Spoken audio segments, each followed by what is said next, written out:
sizlarni davlatlaringga aralashishga, siyosatlaringga aralashishga haqqi yo'qmi? Dining masjidda qilib bor deydi bu yerda. Aralashma siyosatga dinni aralashtirma deydi. Qanaqa taqsim bu? Qanaqa taqsim bu? Sen yaratganmisan? Alloh yaratganmi? Hozirga to'g'ri kelmaydi yoki masjidga to'g'ri keladida tashqariga to'g'ri kelmaydimi? Bu qanaqangi taqsim bu? Qanaqangi taqsim bu?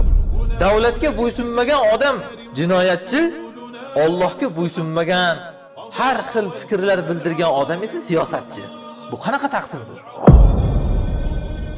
Davlat himoyasida o'lgan odam mardona qahramon, Allohning dini himoyasida o'lgan odam vatangado xoinmi yoki terroristmi endi? Qanaqa taqsim? Sizlar Allohga iymon keltirganmisizlar?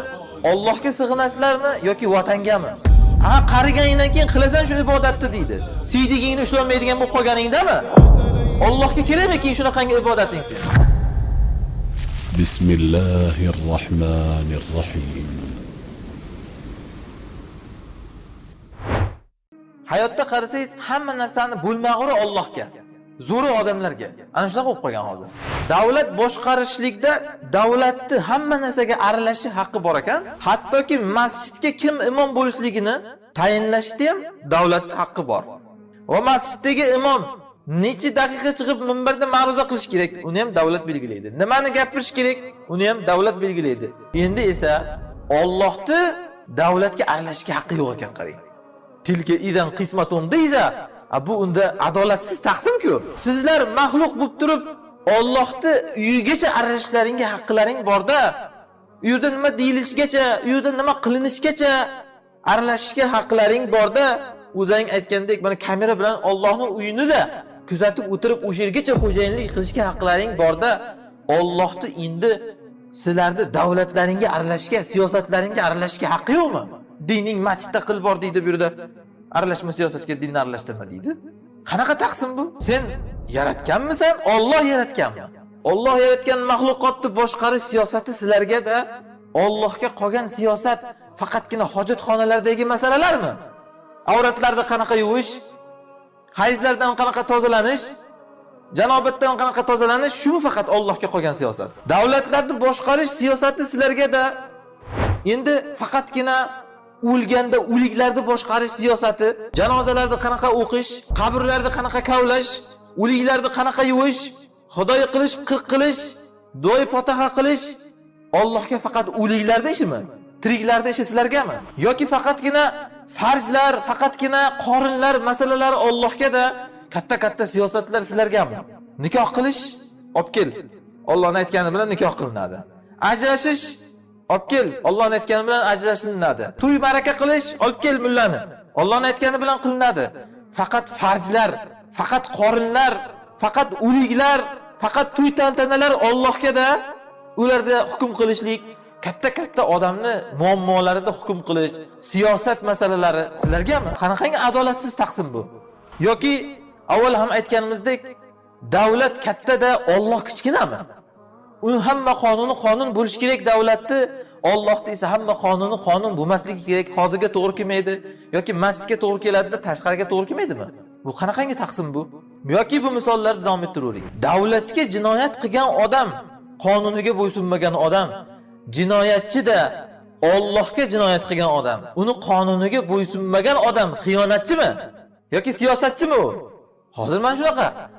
Davlatga bo'ysunmagan odam jinoyatchi, Allohga bo'ysunmagan, har xil fikrlar bildirgan odam esa siyosatchi. Bu qanaqa taqsim bu? Tilka idan qismatun deydi, bu adolatsiz taqsim-ku axir. Yoki davlat qonun chiqaradi. Davlatning qonunida ko'rnamay bo'lib, shuncha ogohlantirilsa-da, shuncha tushuntirilsa-da, bilmay yurganligi keyin qonun qilib yozilinadi. Jinoiy javobgarlikni bilmaslik jinoiy javobgarlikdan soqit qilmaydi. Shunaqa qonun bor. Jinoyatni javobgarligini bilmaslik jinoyatchini jazolashdan keyin qutqarib qolmaydi deydi davlat qonunida. Chunki bu ko'rnamay bo'lib yurgan. Biz nimaga gapirdik shuncha gapni senga deydi. Olib kelib jazolaydi, bilmabman men, kechiringlar meni desa ham. Bilmaslik jazodan soqit qilmaydi insonni deydi. Endi Allohning dinida ko'rnamay bo'lib yurish. Hamma yoqda oyatlar aytilinyapti. Hamma yoqda hadislar sharhlanyapti. shunga qaramay johil bo'lib jaholatga botib yurish, harom harishlik qilib yurish, keyin Alloh jazolaydi desa, Allohim kechirimlik uni jazolashligidan soqit qiladimi? Tilka idan qismatun diza, qanaqangi adolatsiz taqsim bu? Yoki davlat himoyasida o'lgan odam mardona qahramon, Allohning dini himoyasida o'lgan odam vatangado xoinmi yoki terroristmi endi? Bu qanaqa taqsim? Sizlar Allohga iymon keltirganmisizlar? Allohga sig'inasizlarmi yoki vatangami? Odamlar hamma narsani istisnosiz yuqorida aytganimizdek vaqt deysizmi? Mol mulk deysizmi? Siyosat deysizmi? Ibodat deysizmi? Hamma narsani eng o'tmay qolgan joyini Allohga qiladi. Yana bitta misol. Yoshligingda o'ynab kulib qolsang bo'lmaydimi deydi. Qachon qilar ekansiz ibodatni? Ha, qariganingdan keyin qilasan shu ibodatni deydi. Siydigingni ushlolmaydigan bo'lib qolganingdami? Allohga kerakmi keyin shunaqangi ibodating seni?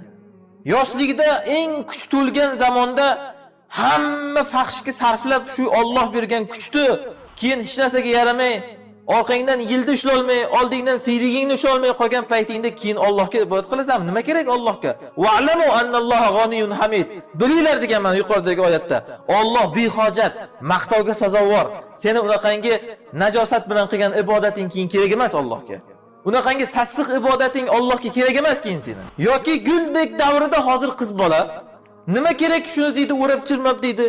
Guldek davrida maza qilib yurib qolmaydimi deydi. Sassiq kampir bo'lib terilari burishib, odam ko'rsa ko'nglaynaydigan darajaga borgandan keyin hijob o'ragan Allohga nima kerak uni? Allohdan u hijob o'rayaptimi yoki odamlardanmi? Hijob Allohdan o'ralmaydi, odamlardan o'ralinadi.